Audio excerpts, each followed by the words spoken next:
بحمد ربي أبدأ المنيرة، ثم الصلاة والسلام سيرة على نبي اسمه محمد، أبوه عبد الله منه مفرد، أبوه عبد الله منه مفرد، وجده شيبة عبد المطلب من نسل عدنان وأصله العرب، وأمه بنت لوهب آمنة، أجداده بين قريش كائنة، أجداده بين قريش كائنة، مولده في البلد الأمين عام قدوم الفيل للتبيين،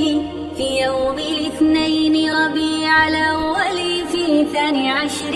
حسابا عولي، في 12 حسابا عولي، مسترضعا أتم مع حليمة 4 الأعوام في غنيمة، وأمه عقيب 6 ماتت، وجده بعد 8 وافت، ثم أبو طالب عمه كفل، وزار بصر الشام معه وارتحل، وزار بصر الشام معه وارتحل، من بعده متجرا في مال خديجة فزوجه في التالي، وفي تمام 40 أرسلا للناس يهديهم لدين حملا، يدعو إلى التوحيد جوف مكة 13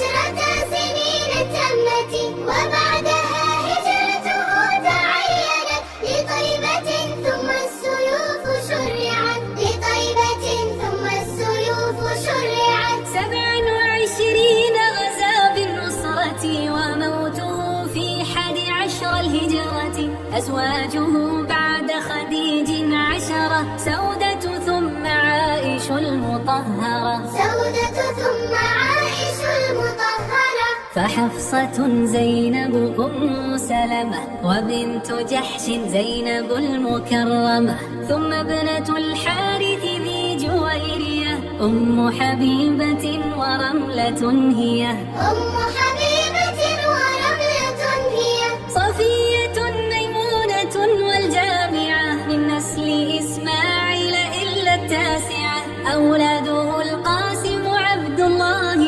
الطاهر الطيب زاكي الجاه، وزينب